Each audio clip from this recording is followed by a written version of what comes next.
إن الحمد لله نحمده ونستعينه ونستغفره ونتوب إليه ونعوذ بالله من شرور أنفسنا من سيئات أعمالنا من يهده الله فلا مضل له ومن يضلل فلا هادي له أشهد أن لا إله إلا الله وحده لا شريك له وأشهد أن محمدا عبده ورسوله اللهم صل وسلم وبارك وأنعم على نبينا وحبيبنا المصطفى محمد وعلى آله وصحبه ومن تبعهم بإحسان إلى يوم الدين أما بعد فيا عباد الله اتقوا الله أوصيكم وإياي بتقوى الله وبطاعته لعلكم تفلحون لقد قال الله تعالى أعوذ بالله من الشيطان الرجيم يا أيها الذين آمنوا اتقوا الله حق تقاته ولا تموتن إلا وأنتم مسلمون صدق الله العظيم. Hadirin muslimin Jumaat yang dirahmati Allah Subhanahu wa taala sekalian. Marilah kita sama-sama meningkatkan keimanan kita kepada Allah dengan menjadi sebagai hamba yang bertakwa kepada Allah Subhanahu wa taala. Marilah sama-sama kita takut kepada Allah Subhanahu wa taala dengan sebenar-benar takutnya kita kepada Allah, satu-satunya Tuhan yang kuasa sekalian alam. Allah adalah Tuhan yang maha kuasa. Yang kuasa lain daripada Allah itu tidak kuasa dan akan binasa. Allah adalah Tuhan yang maha kaya. Yang kaya lain daripada Allah itu miskin dan fakir.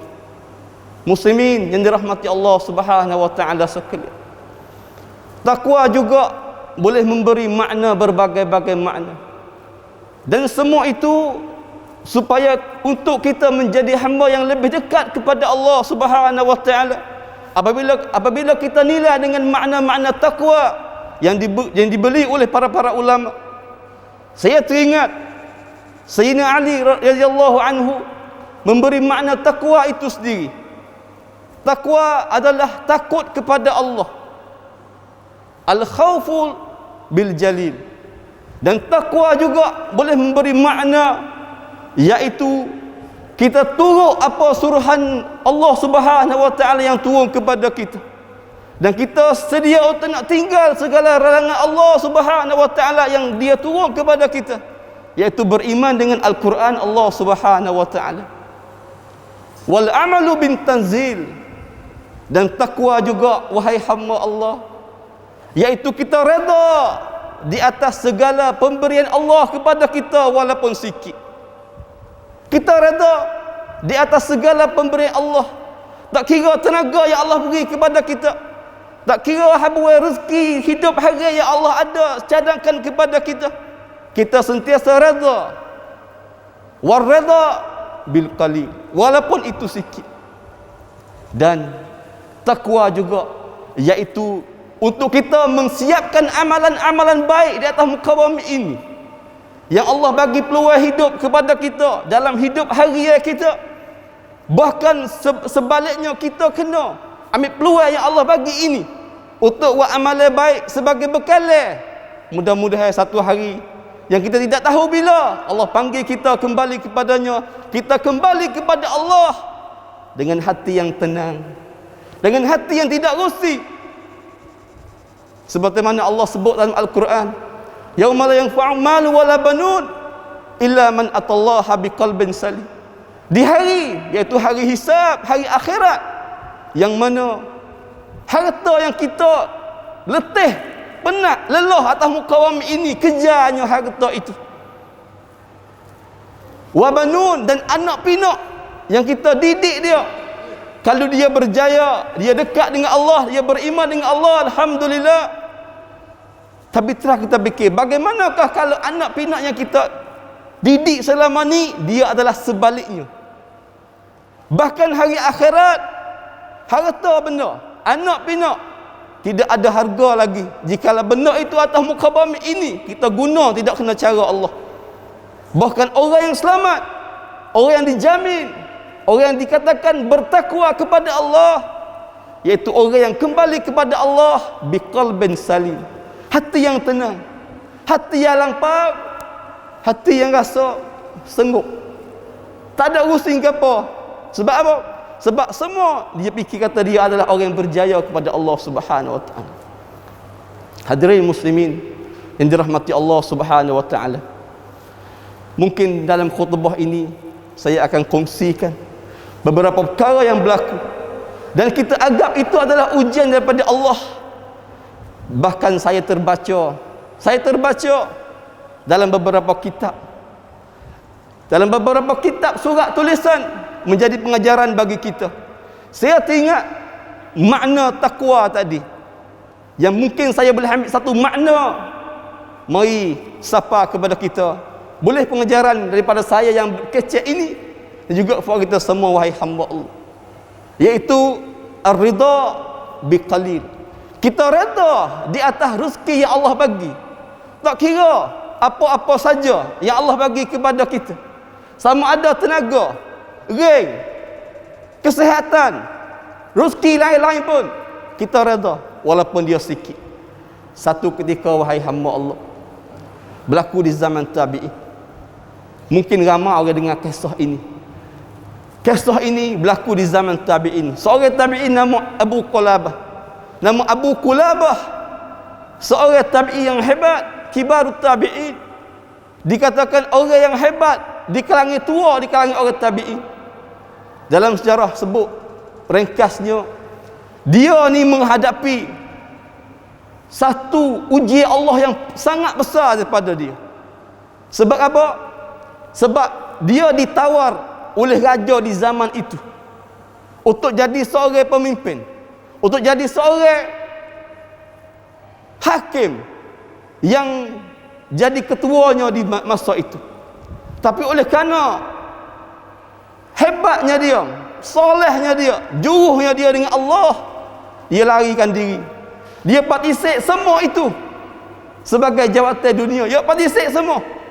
Dalam sejarah dia sebut, dia lari dengan anak dia Abu Qulabah. Dia lari diri sepanjang masa, tak ada siapa tahu dia ada hidup mana. Hilang dalam kacamata sejarah. Tiba-tiba dikatakan di Allah Subhanahu wa taala, seorang musafir, hamba Allah musafir, jalan atas ada pasir, tiba-tiba dia sesat jalan. Dikatakan dalam sejarah, orang yang sesat itu nama dia Abu Ibrahim ataupun Abdullah bin Muhammad. Dia sesat jalan, tiba-tiba dia nampak kemah, satu kemah jauh di tengah padang pasir. Dan dalam sesat tadi dia cerita kata, aku lapar dan aku berharap dalam kemah itu akan ada makan ni yang aku boleh tupai makan. Dan dia masuk kemah, dengan ringkas cerita, dia nampak satu orang hamba Allah yang tua, mata agak buta, tangan agak cacat, kaki agak cacat, dan dia hanya duduk atas pasir yang jadi tempat duduk dia. Maka Abu Ibrahim sebut kata, aku peliknya ketika aku masuk dalam kemah tersebut, aku tak ada bunyi gapo yang lafaz daripada mulut hamba Allah ini yang cacat, yang kudung, yang buta tadi, lain daripada terima kasih pada Allah Subhanahu wa taala. Lain daripada terima kasih di atas apa yang Allah bagi kepada dia. Maka Abu Ibrahim kata, wahai orang yang duduk dalam padang pasir, adakah duduk di sore sini? Adakah duduk sore di sini? Maka dia kata, wahai musafir, aku tak ada duduk sore pun sini. Sesungguhnya aku ada seorang anak, yang mana anak aku inilah yang selalu cari makanan bagi kepada aku dalam kemah ini. Tapi 3-4 hari dah dia tak kelik mari. Dengan keadaan aku yang cacat ini, yang buta ini, boleh ke tak mungkin cari dia di manakah dia? Maka Abu Ibrahim pergi cari dia, anak dia yang tersebut. Maka dia pergi cari jauh daripada kemah yang tersebut. Dia jumpa satu mayat orang yang mati, dikatakan dalam sejarah mati oleh kerana sebab kena makan, kena kekah di binatang-binatang buas. Rekah ceritanya wahai hamba Allah, yang saya nak kongsi tentang takwa tadi. redha di atas pemberian Allah walaupun sikit. Seorang hamba Allah yang nama Abu Kulabah, cacat, buta mata, tak boleh jalan, duduk situ ya. Tapi mulut dia tetap terima kasih di atas pemberian Allah. Dan buat Abu Ibrahim kejut ketika dia bawa khabar berita, kata anak dia mati. Dia kata, wahai musafir, alhamdulillah yang mana anak aku mati dulu pada aku. Tuan-tuan, cuba kita fikir tuan-tuan. Seorang ayah yang sayang daripada anak, apabila bunyi khabar anak dia mati dulu, belum pada dia, Abu Ibrahim kata, aku fikir dia nak sedih, tapi dia melafazkan alhamdulillah yang mana anak aku mati dulu sebelum pada aku. Tiba-tiba Abu Ibrahim tanya, wahai orang tua, wahai orang yang duduk dalam kemah ni, sebab apa mu terima kasih? Maka Abu Kulabah kata, wahai orang musafir, kerana aku pernah dengar hadis Nabi SAW bahwasanya tak ada balasan lain bagi anak yang berkhidmat kepada orang dua ibu bapa dia kecuali balasannya syurga Allah Subhanahu wa taala. Dan aku yakin sepanjang aku hidup sampai sekarang ini, walaupun aku cacat, aku buta, anak aku tak pernah tinggal aku. Anak aku sentiasa berkhidmat kepada aku. Maka inilah yang meyakinkan aku bahawasanya mati dia akan masuk syurga Allah Subhanahu wa taala. Tuan-tuan, soalannya, bagaimanakah didikan kita terhadap anak? Pernah ke tak kalau kita dapat berita, dapat tahu kata anak ataupun siapa-siapa yang kita sayang dia meninggal sebelum kita, adakah kita kata alhamdulillah dengan kita yakin kepada balasan syurga Allah Subhanahu wa taala? Maka ini sikit sebanyak mukaddimah kongsi yang saya nak sampai dalam khutbah ini. Hadirin muslimin yang dirahmati Allah Subhanahu wa taala, sepanjang tahun yang telah lepas, banyak sanak kau yang membuat khalasah tentang perkara yang berlaku segenap tahun yang telah lepas. Mungkin saya ambil di sini menjadi pengajaran untuk kita juga, wahai hamba Allah. Pada tahun 64 yang telah lepas mari, banyak sanak kau yang serup keadaan dunia yang jadi satu pengajaran lebih-lebih lagi kepada kita, wahai hamba Allah yang beriman kepada Allah. Dan Allah ajar kita bahwasanya jangan kita pandang lepas benda-benda yang berlaku di dalam kehidupan kita, bahwasanya semua itu juga jadi satu pengajar untuk kita kepada Allah Subhanahu wa taala. Tuan-tuan yang dirahmati Allah, khalasah kepada saya sini perkara yang berlaku sepanjang tahun 64 yang tersebut. Adakah kita tahu apa arti yang berlaku? Lebih-lebih lagi berlaku tentang bencana dunia, alam sekitar, utuk kepailah, perkara yang penuh berlaku, sehingga ahli-ahli pemberita sebut kata benda yang berlaku tentang alam-alam sekitar, utuk kepailah, paitan macak lah yang berlaku sepanjang tahun yang telah lepas, menyebabkan 3,800 orang meninggal dunia. Menyebabkan 3,800 orang meninggal dunia. Tuan-tuan, kita ni akhir zaman. Kita duduk hari ni akhir zaman.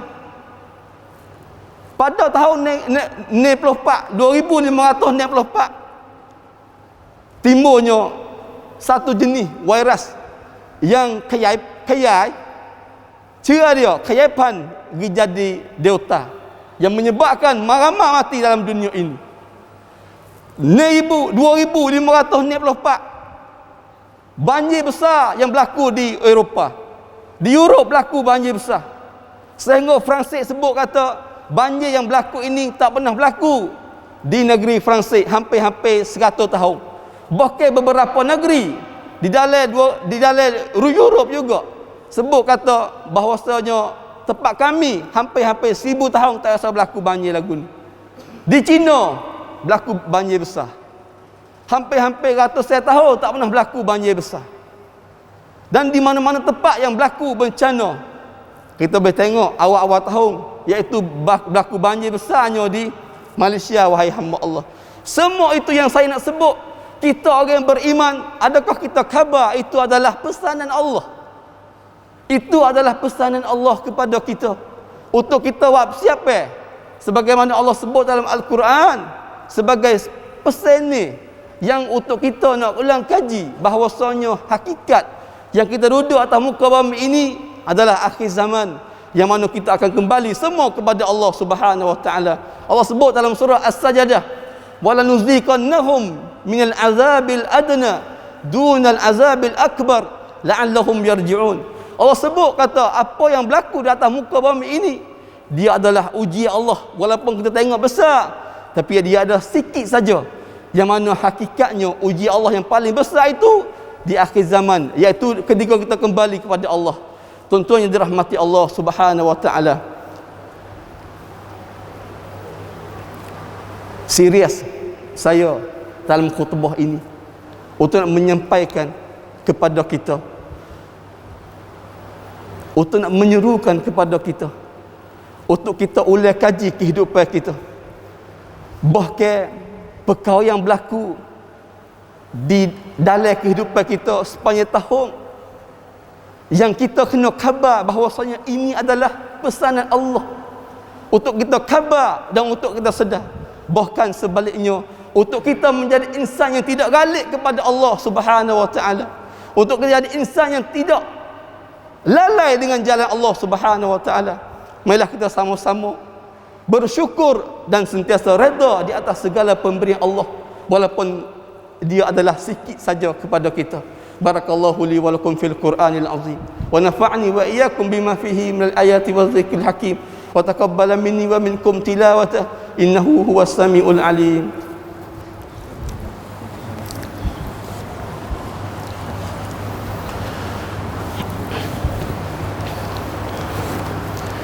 Alhamdulillahilladzi arsala rasulahu bil huda wa dinil haqq liyuzhirahu 'ala ad-din kullih walau karihal musyrikun.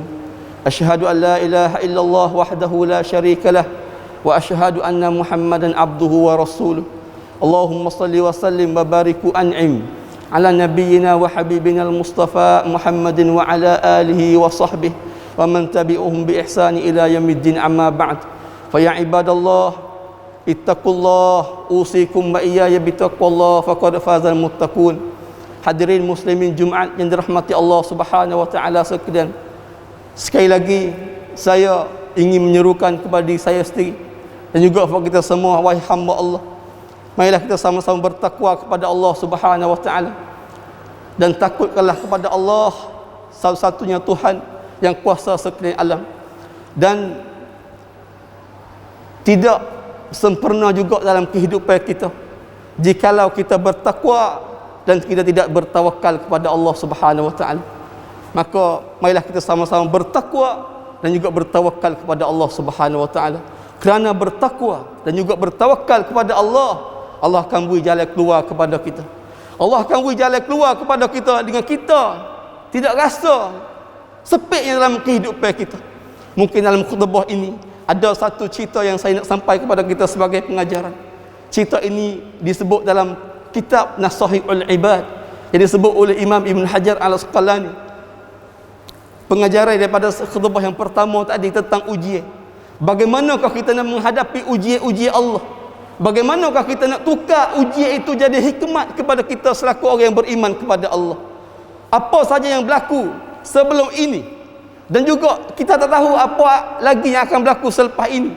Tapi kita sebagai hamba yang beriman kepada Allah, kita tetap berfikir kata ujian itu adalah sebaliknya adalah hikmat yang Allah akan beri kepada kita, wahai hamba Allah Subhanahu wa taala. Tuan-tuan yang dirahmati Allah, kita tahu ke tak, di antara nabi-nabi ada satu orang nabi yang digelar sebagai Khalilullah, nabi yang paling rapat dengan Allah Subhanahu wa taala. Ya, Nabi Muhammad, pasti sekali Nabi Muhammad. Tapi satu-satunya nabi yang digelar sebagai Khalilullah iaitu Nabi Ibrahim alaihissalam.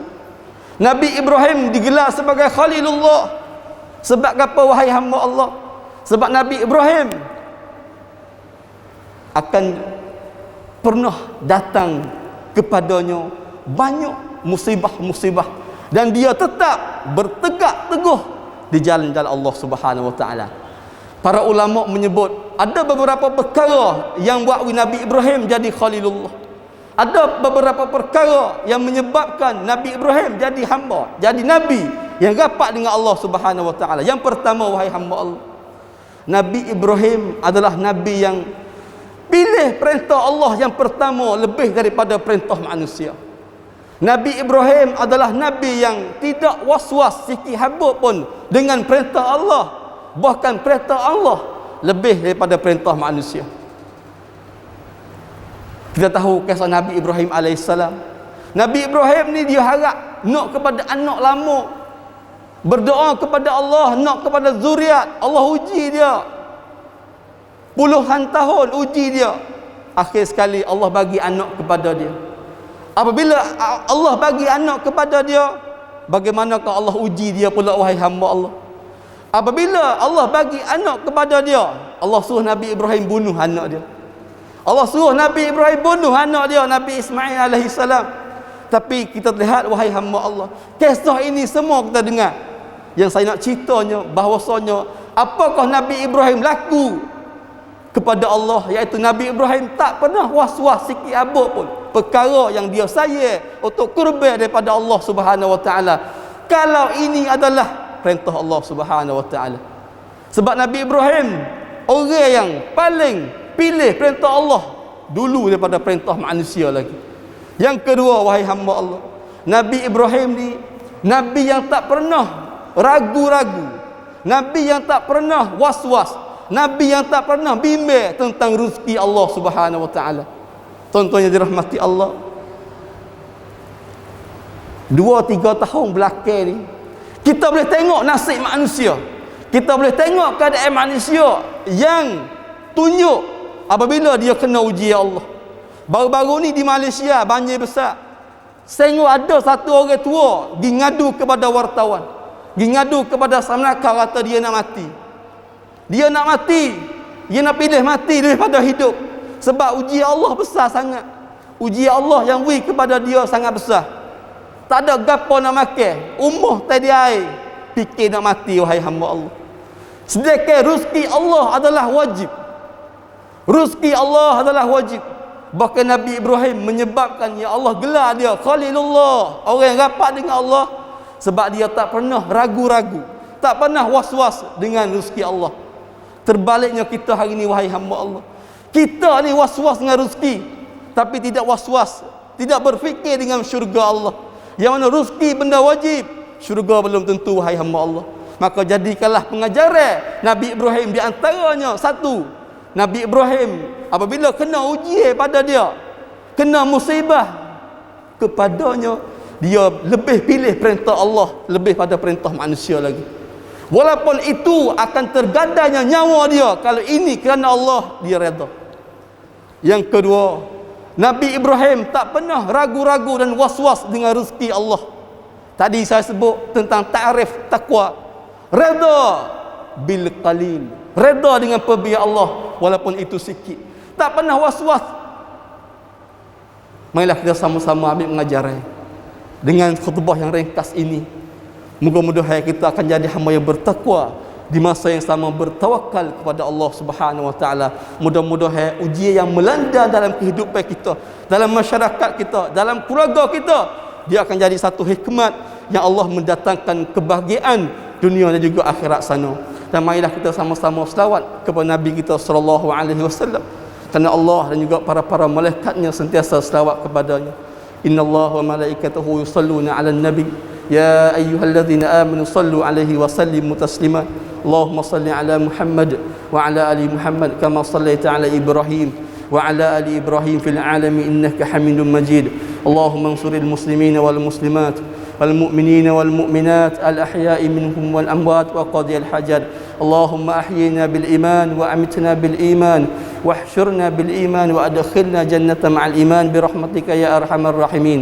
ربنا آتنا في الدنيا حسنة وفي الآخرة حسنة وقنا عذاب النار. عباد الله، إن الله يأمر بالعدل والإحسان وإيتاء ذي القربى وينهى عن الفحشاء والمنكر والبغي يعظكم لعلكم تذكرون. fadhkurullahal azim yadhkurkum washkuruhu ala ni'amihi yazidkum was'aluhu min fadlihi yu'tikum wa la dzikrullahi akbar wallahu ya'lamu ma tasna'un.